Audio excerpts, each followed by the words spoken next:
Okay, let's dive right into this explainer. I want you to imagine that you and I are sitting down in my office for a private consultation right now. My goal today is to finally uncover exactly why the traditional weight loss advice you've been given your entire life has actually been working against your own biology. We're going to completely reframe how you think about food, weight, and your metabolism, pulling directly from the incredibly groundbreaking insights of Dr. Jason Fung. I eat less, I move more, but I'm still gaining weight. Now look, if you have ever felt this intense, overwhelming frustration, I want to tell you right off the bat as your doctor, this is absolutely not a failure of your willpower. Seriously. We've completely stigmatized weight gain, basically blaming people for just being weak or lazy. But the real truth, it's a massive flaw in the instructions you were originally given. So that really brings us to the big question, right? Why is the classic calorie model failing us so miserably? Well, it's because weight gain just isn't a simple math problem of energy accounting. It is a highly complex biological system. Section 1. The Great Calorie Deception. Okay, the traditional thermodynamic model, calories in minus calories out, is technically a true measure of energy. But honestly, it's a superficial deception.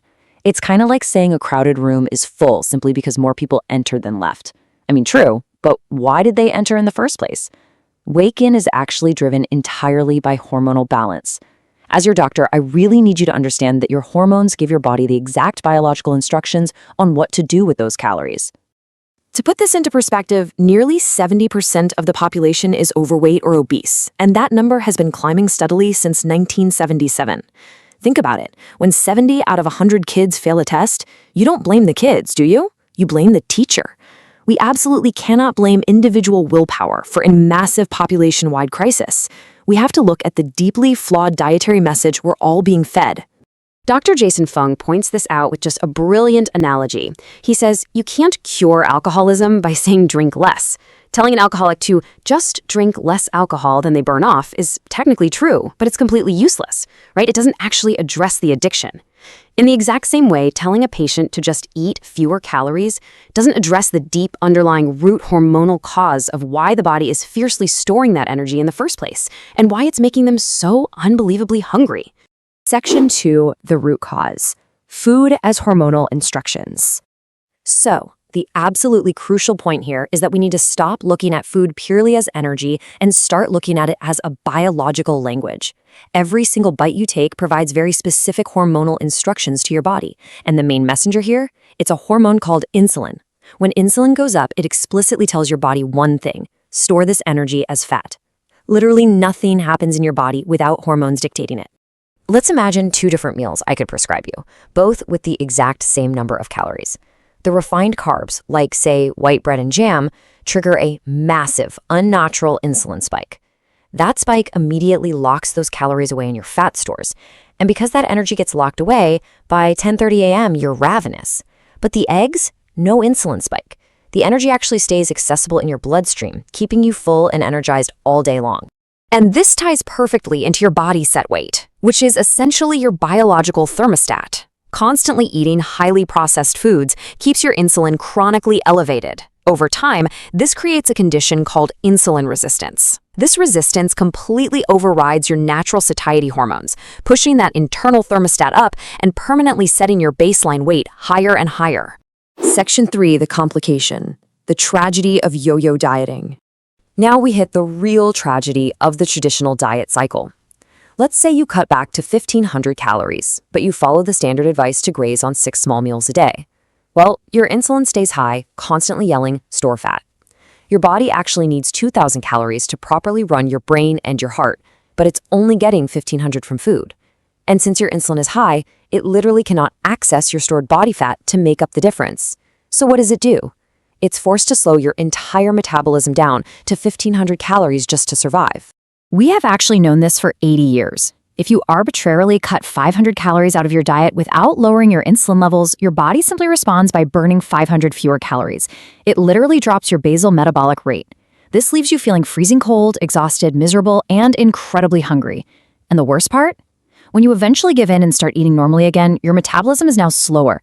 So naturally, you gain back all the weight, plus a little extra. Think of your body fat as a calorie bank. You might literally have 100,000 calories stored in that bank, but if insulin is high, the bank is permanently closed. You absolutely cannot make a withdrawal, no matter how much you exercise. And hey, speaking of exercise, while it is amazing for your heart and your muscles, it actually burns very few calories and often just makes you way hungrier, leading you to eat more. It's simply not the primary lever for weight loss. Section 4, the prescription, the fasting metabolic boost. Okay, here's the ultimate plot twist in nutritional science. You've probably been told over and over that fasting puts your body into starvation mode and totally crashes your metabolism, right? Well, actually, the exact opposite is true. Studies show that if you burn 2,000 calories on day 0 of a fast, by day 4 of zero food, your body is actually burning 2,200 calories. Yes, fasting actively increases your metabolic rate as your body powers up. So why does this happen? Let's look at the physiology. When you completely abstain from food, you activate this amazing, powerful biological cascade. First, insulin plummets, which finally unlocks that fat bank we talked about. Second, your sympathetic tone. That's your fight or flight response.